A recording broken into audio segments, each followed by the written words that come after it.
স্বাগত জানাচ্ছি আনোয়ার খান মডার্ন হাসপাতালের সৌজন্যে বিশেষ অনুষ্ঠান করোনাকালে চিকিৎসাপত্র। পুরো অনুষ্ঠানে আপনাদের সাথে আছি আমি রেদওয়ান আহমেদ।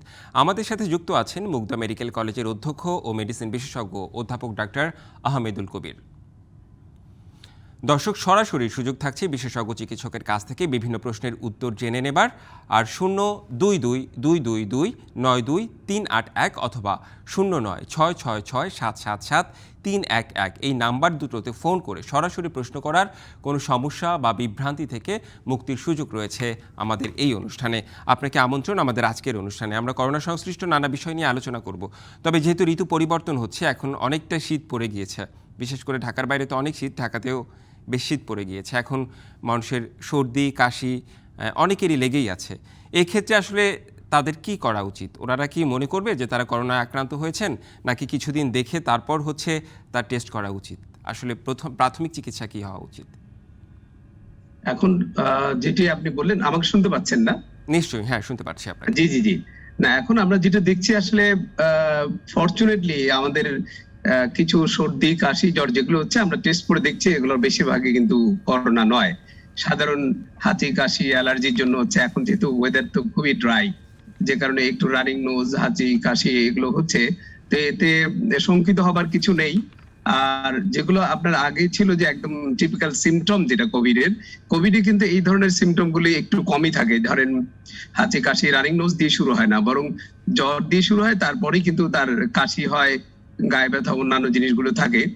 তো এই ক্ষেত্রে আমার মনে হয় যে যাদের আপনার অনেক সময় দেখা যায় যে এই ঠান্ডা কাশি হাঁচির সঙ্গে অনেকে স্মেল লস হয়ে যেত, যেটা কোভিড এর একটা ক্যারেক্টারিস্টিক ফিচার্স, সেগুলো কিন্তু এখন খুব একটা পাওয়া যাচ্ছে না।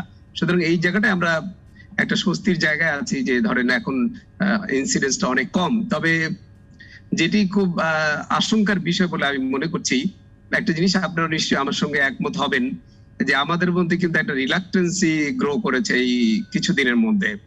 আমরা ধরে নিয়েছি যে এই কোভিড অলরেডি আমাদের সার্ফেস থেকে চলে গেছে বা কমে গেছে, কিন্তু এই সংখ্যাটি 200-300 হলেও এটি কিন্তু রয়েছে, এবং প্রতিদিনই দেখবেন 1-2 জন করে বাড়ছে, মৃত্যু কিছু হচ্ছে কিছু কম হচ্ছে। একটা জিনিস কিন্তু সবাইকে মাথায় রাখতে হবে যে এই ভাইরাসটি কিন্তু একটা থেকেই আজকে সারা বিশ্বকে গ্রাস করেছে। সুতরাং আমাদের দেশে 300-400 হলো, এটি কিন্তু নির্মূল হয়নি। এবং আমাদের বডি ল্যাঙ্গুয়েজ এবং আমরা যেভাবে এখন চলছি, যতটুকু রিল্যাক্টেন্ট এবং সব জায়গায় কেমন একটা যেন ছাড় দেওয়ার মনোভাব আমরা দেখছি, মাস্ক পরায় অনীহা। আমরা যদি যেই জায়গাটা আমরা এসছি এখন, ধরেন এটিকে যদি একটু কিছুদিন আরো ধরে রাখতে পারি, যে সতর্কতার জায়গাটা, এটি আমি খুব গুরুত্ব দিয়ে বলতে চাই, যে আমাদের যে প্রোটেক্টিভ গিয়ার গুলো ছিল, যেমন মাস্ক পরা, তারপরে একটু কিছুটা ডিস্টেন্স মেনটেন করা, তারপর আপনার আদার যে মেজার্স গুলি কাজ আমরা করবো ঠিকই, কিন্তু প্রোটেক্টিভ গিয়ার গুলো বোধহয় এখনই ছেড়ে দেওয়াটা উচিত হবে না। কারণ আমাদের যে ভ্যাকসিনেশন প্রক্রিয়া, সেটি কিন্তু অত্যন্ত দ্রুত গতিতে চলছে। আপনি জানেন যে মানে প্রধানমন্ত্রী জন্মদিনে যে অনেক লোককে একটা ভ্যাকসিন দেওয়া হয়েছিল, সেটির সেকেন্ড ফেজের ফলোআপও কিন্তু ভ্যাকসিন দেওয়া হয়েছে, এবং স্কুলের বাচ্চাদেরকে ভ্যাকসিন দেওয়া হচ্ছে। ব্যাপক জনগোষ্ঠী অলরেডি ভ্যাকসিনেটেড, এটি একটি পজিটিভ সাইড। আর আমরা পজিটিভ সাইড নিশ্চয়ই আহমেদুল কবির, আমরা বিষয়গুলো জানলাম, এবং আপনি যেটি বললেন মানুষ রিল্যাক্টেন্ট হয়ে যাচ্ছে, অসচেতন হয়ে যাচ্ছে, এই বিষয়টি আসলে খুবই সত্যি। এটা আসলে আমরা আশেপাশে যখন ঘুরি তখনই দেখতে পাই।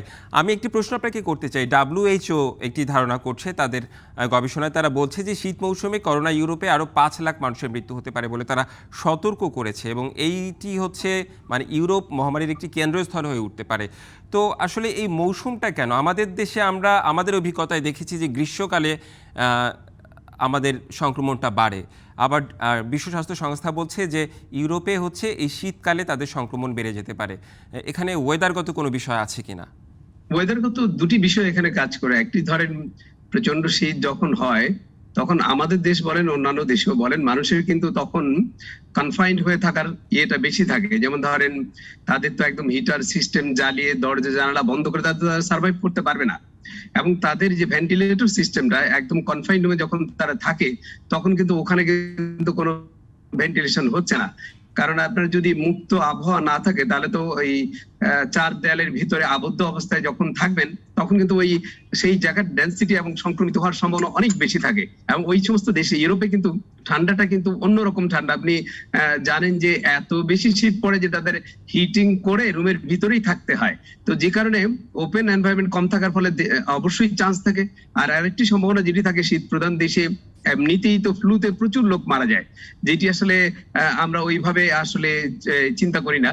নর্মালি এমনিতে নর্মাল ফ্লুতেই মানুষ অসুস্থ থাকে, তার উপরে যদি কোভিড হয় তাহলে এটা কিন্তু ডাবল হিট হবে। একটা হিট হচ্ছে যে তার অলরেডি সে নানা রকম ঠান্ডা রোগে ভুগবে, তার মধ্যে কোভিড হবে। এই জন্য বিশ্ব স্বাস্থ্য সংস্থা মনে করছে যে এই সময় সংক্রমণ এবং মৃত্যুর হার অনেক বেশি হতে পারে। নিশ্চয়ই সতর্কও করেছেন তারা।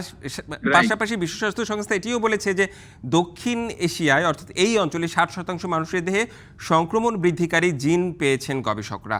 এই সংক্রমণ বৃদ্ধিকারী জিন আসলে কি? এটা কি নতুন কোনো ভেরিয়েন্ট, মানে নতুন কোনো কিছু, এমন বিষয়টি আসলে?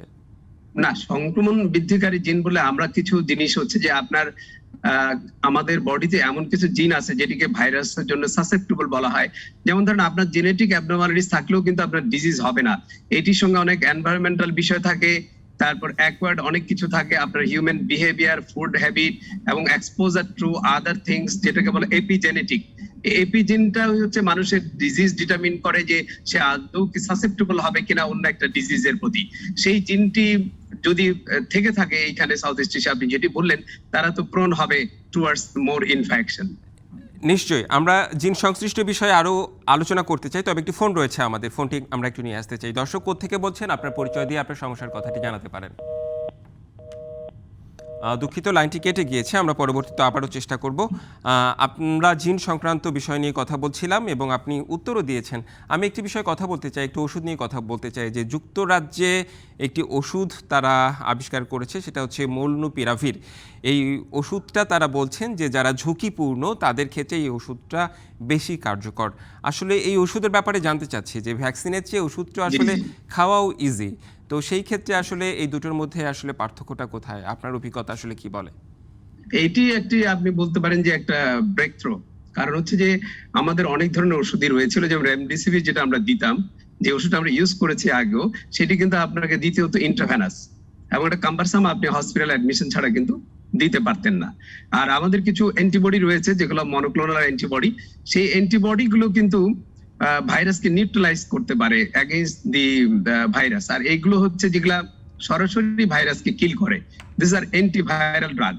তো অ্যান্টিভাইরাল ড্রাগ যদি আপনি আর্লি দিতে পারেন, যখনই বডিতে ভাইরাসটা ঢুকছে, ভাইরাসের পরিমাণ আপনার ডিফেন্স মেকানিজমকে ডিস্ট্রয় করার আগে যদি অ্যান্টিভাইরাল ড্রাগ দিয়ে আমরা ভাইরাসকে যদি নিষ্ক্রিয় করতে পারি, নিশ্চয় করে এটি আপনার শরীরে বিভিন্ন অর্গানে গিয়ে ক্ষতি করার সম্ভাবনাটা অনেক কমিয়ে যাবে, এবং 50% কিন্তু আপনার অনেক বেশি ইফেক্টিভ, যেটাতে আপনার অসুস্থ হওয়ার সম্ভাবনা অনেক কমে যাবে। এইটি একটি ভালো দিক বলে আমি মনে করি। যদি এটি ফেজ 3 ট্রায়ালে এই কিছুদিন আগে এটি বেরিয়েছে যে এটি ইফেক্টিভ, এবং ইউকে এবং অন্যান্য জায়গায় কিন্তু এই ড্রাগটির অনুমোদন দেওয়া হয়েছে, এবং এটি আমাদের দেশেও তৈরি করা সম্ভব।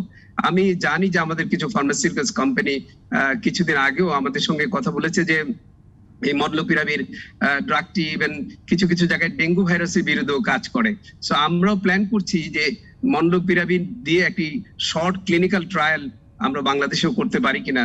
যদি আমরা করতে পারি সেটি একটি কিন্তু অ্যাডেড অ্যাডভান্টেজ হবে, যেহেতু এটি antiviral broad drug, it can also have an effect on dengue also. আর আপনি যেটি বলছিলেন যে এই ড্রাগটি হয়তো একটা ব্লেসিংস হয়ে আসতে পারে। হ্যাঁ, খুবই আশার বিষয় একটি বললেন যে আমাদের দেশে যদি এটি হয় তাহলে তো খুবই ভালো হয়।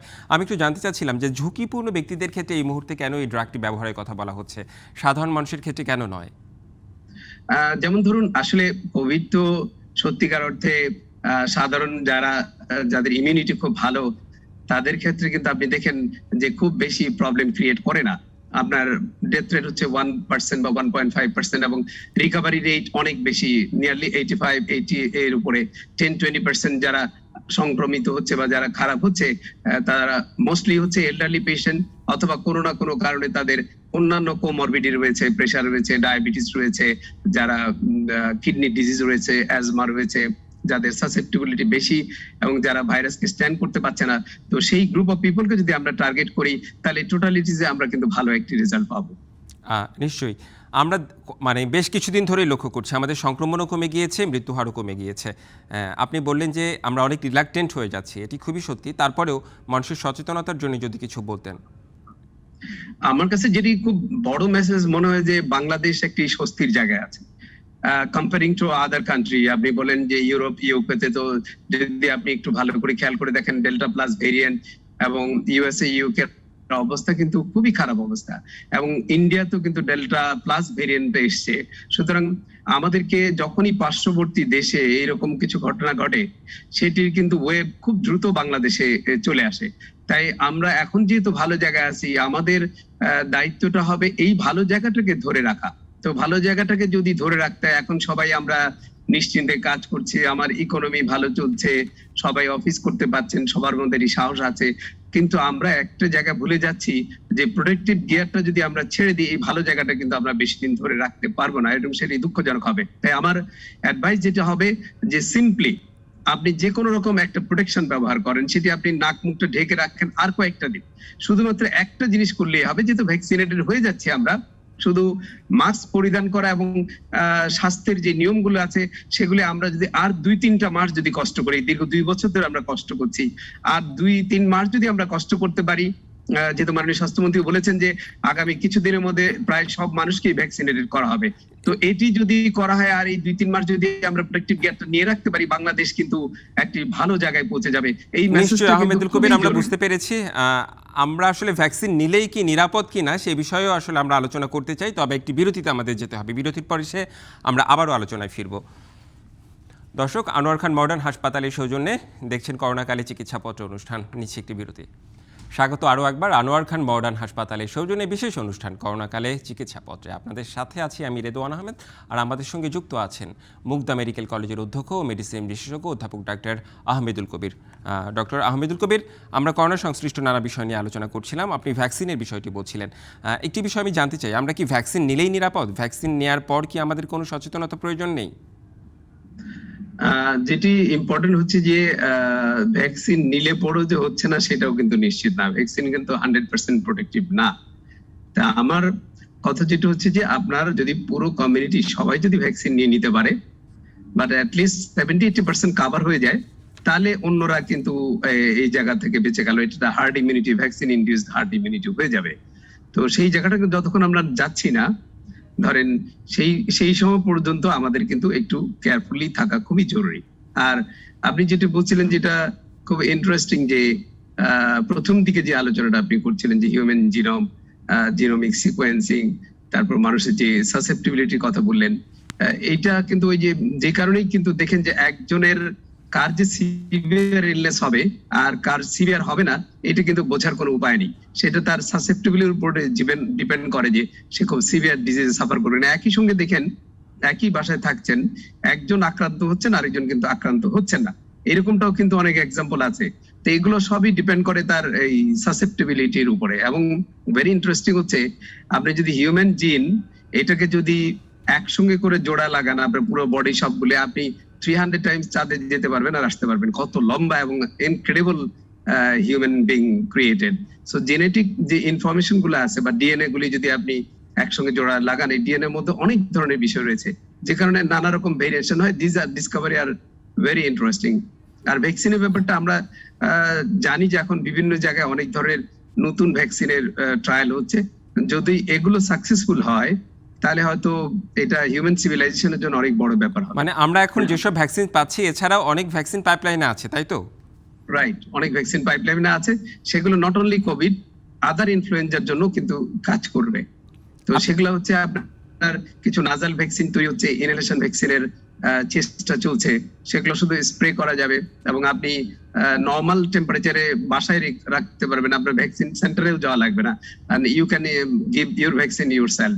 সো এই ধরনের জিনিসগুলো যদি সাকসেসফুলি চলে আসে, তাহলে আপনার pneumococcal vaccine, influenza vaccine, COVID vaccine, এগুলো আপনি বাসায় বসেই দিতে পারবেন। সো এই ভাইরাল যে ইলনেস গুলোকে সেগুলো আমরা খুব সহজেই অ্যাড্রেস করতে পারবো। আচ্ছা, আমরা হোপফুলি জি বলেন। জি, আপনি বললেন বাসায় বসেই আমরা ভ্যাকসিন দিতে পারবো। এই ক্ষেত্রে মানে আপনি স্প্রে করে কিংবা অন্য কোনো মাধ্যমে কি আমরা ভ্যাকসিন নেওয়া পসিবল? ভ্যাকসিন তো সবসময় রাইট, এক্স্যাক্টলি সূচের মাধ্যমে দেওয়া হয়। না, সুচ দিতে হবে না সেই ক্ষেত্রে। আপনি নাজাল স্প্রে বেরোচ্ছে, যদি এগুলো অলরেডি কিছু অ্যানিমাল স্টাডি তো দেখা গেছে যে দে আর ভেরি সাকসেসফুল। আপনি নাজাল স্প্রে ইউজ করলে দেখা যাচ্ছে প্রেজেন্ট যে ভ্যাকসিন গুলো আছে সেগুলো ধরেন 85-90%, বাট দিজ আর 100% এফিকাস, এবং অ্যানিমাল স্টাডি তো টক্সিসিটি খুব বেশি দেখা যায়নি। এগুলো কিন্তু খুব আশার বিষয় if it comes in study, যে এটি প্রমাণিত হয় যে নাজাল স্প্রে করে আপনি একটা এই ধরনের ভাইরাল ইলনেস থেকে মুক্তি পেতে পারেন। আর এগুলো কিন্তু নরমাল টেম্পারেচারে রাখা যাবে, কোল্ড চেইনের দরকার হবে নিশ্চয়ই না। এটা একটি আশার বিষয়। refrigerator রাখা যাবে। আমাদের একটি ফোন এসেছে, আমরা একটু ফোনটি নিয়ে আসতে চাই, তারপর আবার আলোচনায় ফিরতে চাই। দর্শক কোত্থেকে বলছেন, আপনার পরিচয় দিয়ে আপনার প্রশ্নটি করতে পারেন। আসসালামু আলাইকুম। ওয়ালাইকুম আমি না আসসালাম। সাভার থেকে বলছিলাম। জি, হ্যাঁ, এখন আমার কিছুদিন আগে 2-3 মাস আগে মেবি হচ্ছে করোনা হয়ে গেছে, আমি টেস্ট করা হয়নি, তারপরে সিনড্রোম ছিল। এখন সুস্থ, কিন্তু এক সাইড হচ্ছে বাম সাইডটা সবসময় আমার অস্থিরতা করে। আর আমি ভিটামিন ডি টেস্ট করেছি, ভিটামিন ডি লেভেল হচ্ছে 9। আর ওই সাইডের চোখটাও আমার অনেক সমস্যা করতেছে। এখন আমার করণীয় কি? ধন্যবাদ আপনাকে। ডক্টর আহমেদুল কবির, আপনি নিশ্চয়ই শুনতে পেরেছেন তার কথা, যে 3 মাস আগে ওনার করোনা হয়েছে, এখন পার্শ্ব প্রতিক্রিয়া যেসব সেসব আসলে দেখা যাচ্ছে। সেই ক্ষেত্রে আসলে ওনার করণীয় কি, একটু সংক্ষেপে জানতে চাই। হ্যাঁ, অনেক সময় যেটি হয় যে পোস্ট কোভিড অনেক কমপ্লিকেশনস হয়, সামার নোন সামার আননোন, অনেক ধরনের পিকুলিয়ার কমপ্লিকেশন আমরা পাচ্ছি। তো উনি যেটা বললেন যে ভিটামিন ডি 9, এটা কিন্তু অনেক কম। তো উনি একটু ভিটামিন ডি ক্যাপসুল হিসেবে পাওয়া যায় 40,000 ইন্টারন্যাশনাল ইউনিট, যেহেতু অনেক কম আছে, প্রতি সপ্তাহে একটা করে 8 সপ্তাহ খেয়ে দেখতে পারেন যে ওনার যে প্রবলেম গুলো হচ্ছে উপসর্গ উন্নতি হয় কিনা। আর যদি না হয়, উনি কাছাকাছি যে কোনো একজন মেডিসিন বিশেষজ্ঞকে অবশ্যই দেখিয়ে কোভিড ছাড়া অন্য কোনো কারণে এই ঘটনাগুলি ঘটছে কিনা সেটিও দেখে নেওয়া উচিত। নিশ্চয়ই। ডাক্তার আহমেদুল কবির, আপনাকে অসংখ্য ধন্যবাদ আমাদের আজকের অনুষ্ঠানে যুক্ত হবার জন্য এবং দর্শকদের পরামর্শ দেওয়ার জন্য।